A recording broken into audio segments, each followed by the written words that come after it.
ಸ್ನೇಹಿತರೆ, ಮತ್ತೊಂದು ವಿಡಿಯೋಗೆ ಸ್ವಾಗತ. ಗೃಹಲಕ್ಷ್ಮಿ ಯೋಜನೆಯಲ್ಲಿ 3 ದೊಡ್ಡ ಬದಲಾವಣೆಗಳನ್ನು ಮಾಡಲಾಗಿದೆ. ಇದ್ರ ಬಗ್ಗೆ ಈ ಒಂದು ಹೊಸ ಅಪ್ಡೇಟ್ನಲ್ಲಿ ಮಾಹಿತಿಯನ್ನು ತಿಳಿಸ್ಕೊಡ್ತಾ ಇದ್ದೀನಿ.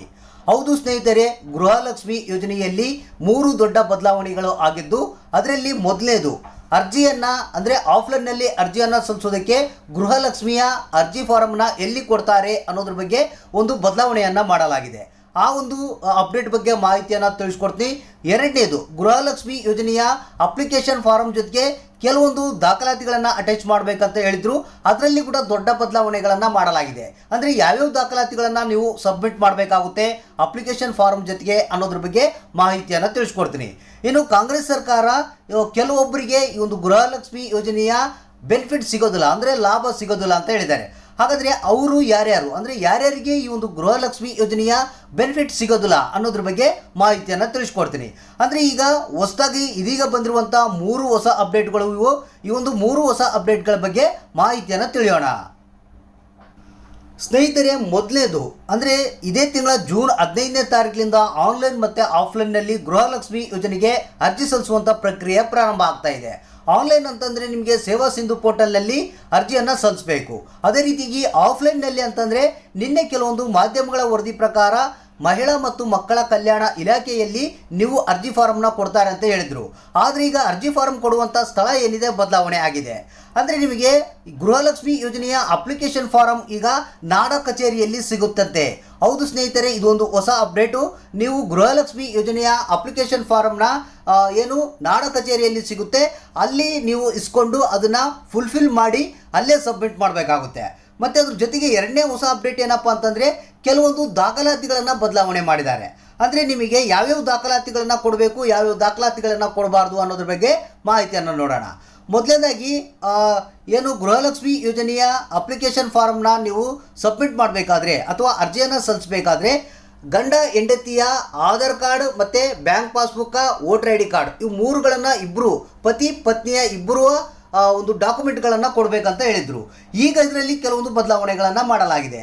ಅಂದರೆ ಇಲ್ಲಿ ಏನು ವೋಟರ್ ಐ ಡಿ ಕಾರ್ಡ್ ಕೊಡುವಂಥ ಅವಶ್ಯಕತೆ ಇಲ್ಲ ಮತ್ತು ಬ್ಯಾಂಕ್ ಪಾಸ್ಬುಕ್ಕ ಕೊಡುವಂಥ ಅವಶ್ಯಕತೆ ಇಲ್ಲ.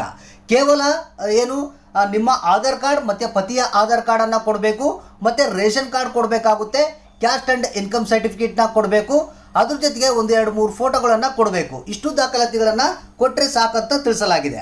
ಅಂದರೆ ವೋಟರ್ ಐ ಡಿ ಕಾರ್ಡ್ ಆಗಿರ್ಬೋದು ಮತ್ತು ಬ್ಯಾಂಕ್ ಪಾಸ್ಬುಕ್ ಆಗಿರ್ಬೋದು ಕೊಡುವಂಥ ಅವಶ್ಯಕತೆ ಇಲ್ಲ. ಯಾಕಂದರೆ ದುಡ್ಡು ಯಾವ ರೀತಿ ಬರುತ್ತಪ್ಪ ಅಂತಂದರೆ ಆಧಾರ್ ಕಾರ್ಡಿಗೆ ಬ್ಯಾಂಕ್ ಅಕೌಂಟ್ ಆಲ್ರೆಡಿ ಲಿಂಕ್ ಆಗಿರುತ್ತೆ. ಸೊ ಅದಕ್ಕಾಗಿ ಈ ಒಂದು ಬ್ಯಾಂಕ್ ಪಾಸ್ಬುಕ್ ಕೊಡುವಂಥ ಅವಶ್ಯಕತೆ ಇಲ್ಲ ಅಂತ ಈ ಒಂದು ಹೊಸ ಅಪ್ಡೇಟ್ನಲ್ಲಿ ತಿಳಿಸಲಾಗಿದೆ. ಇನ್ನು ಗೃಹಲಕ್ಷ್ಮಿ ಯೋಜನೆಯ ಕೆಲವೊಂದು ಜನರಿಗೆ ಈ ಒಂದು ಬೆನಿಫಿಟ್ ಸಿಗೋದಿಲ್ಲ ಅನ್ನೋ ಒಂದು ಮಾಹಿತಿ ಕೂಡ ತಿಳಿಸಲಾಗಿದೆ. ಅಂದರೆ ಇಲ್ಲಿ ನೋಡ್ತಾ ಇರ್ಬೋದು ಸ್ನೇಹಿತರೆ, ಮಹಿಳಾ ಮತ್ತು ಮಕ್ಕಳ ಕಲ್ಯಾಣ ಸಚಿವರಾದಂಥ ಲಕ್ಷ್ಮಿ ಹೆಬ್ಬಾಳ್ಕರ್ ಅವರು ಏನಿದ್ದಾರೆ ಈ ಒಂದು ಮಾಹಿತಿಯನ್ನು ತಿಳಿಸಿರುವಂಥದ್ದು. ಅಂದರೆ ಈ ಒಂದು ಗೃಹಲಕ್ಷ್ಮಿ ಯೋಜನೆಯ ಮನೆ ಯಜಮಾನಿ ಏನಿರ್ತಾಳೆ, ಯಜಮಾನಿಯ ಪತಿ ಏನಿರ್ತಾರೆ, ಅವರು ಆದಾಯ ತೆರಿಗೆಯನ್ನು ಪಾವತಿ ಮಾಡ್ತಾ ಇದ್ರೆ, ಅಂದರೆ ಟ್ಯಾಕ್ಸನ್ನು ಕಟ್ತಾ ಇದ್ರೆ, ಅಥವಾ ಅವರು ಏನಾದರೂ GST ನೋಂದಣಿ ಮಾಡ್ತಾ ಇದ್ರೆ ಅಂಥ ಒಂದು ಕುಟುಂಬದವರಿಗೆ ಈ ಒಂದು ಗೃಹಲಕ್ಷ್ಮಿ ಯೋಜನೆಯ 2,000 ರೂಪಾಯಿ ಹಣ ಸಿಗೋದಿಲ್ಲ ಅನ್ನೋ ಒಂದು ಮಾಹಿತಿಯನ್ನು ಇವರು ತಿಳಿಸಿದ್ದಾರೆ. ಇದ್ರ ಜೊತೆಗೆ ಮನೆಯ ಯಜಮಾನಿಯ ಮಗ ಏನಿರ್ತಾನೆ, ಮಗ ಏನಾದರೂ ಆದಾಯ ತೆರಿಗೆಯನ್ನು ಪಾವತಿ ಮಾಡ್ತಾ ಇದ್ದರೆ ಅಥವಾ GSTಯನ್ನು ನೋಂದಣಿ ಮಾಡಿದರೆ ಅವರಿಗೂ ಕೂಡ ಈ ಒಂದು ಗೃಹಲಕ್ಷ್ಮಿ ಯೋಜನೆಯ 2,000 ರೂಪಾಯಿ ಹಣವನ್ನು ಕೊಡೋದಿಲ್ಲ ಅನ್ನೋ ಒಂದು ಮಾಹಿತಿಯನ್ನು ಇಲ್ಲಿ ತಿಳಿಸಿರುವಂಥದ್ದು. ಇನ್ನು ಅದ್ರ ಜೊತೆಗೆ ಇಲ್ಲಿ ಇನ್ನೊಂದು ಹೊಸ ಅಪ್ಡೇಟ್ ಏನಪ್ಪ ಅಂತಂದರೆ, ಯಾರ ಹತ್ರ ರೇಷನ್ ಕಾರ್ಡ್ ಇರೋದಿಲ್ಲ, ಅಂದರೆ ಹೊಸದಾಗಿ ಅರ್ಜಿಯನ್ನು ಹಾಕಿರ್ತಾರೆ, ಅವ್ರಿಗೆ ಇನ್ನೂ ರೇಷನ್ ಕಾರ್ಡ್ ಸಿಕ್ಕಿರೋದಿಲ್ಲ, ಅಂಥವ್ರಿಗೆ ಕೂಡ ಗೃಹಲಕ್ಷ್ಮಿ ಯೋಜನೆಯ ಬೆನಿಫಿಟ್ ಸಿಗೋದಿಲ್ಲ ಅನ್ನೋ ಒಂದು ಮಾಹಿತಿಯನ್ನು ಇಲ್ಲಿ ತಿಳಿಸಲಾಗಿದೆ.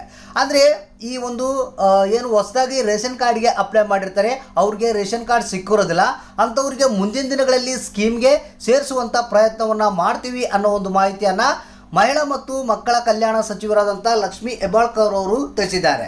ಈ ರೀತಿಯಾಗಿ ಕೆಲವೊಂದು ಬದಲಾವಣೆಗಳನ್ನು ಇದರಲ್ಲಿ ಮಾಡಿರುವಂಥದ್ದು.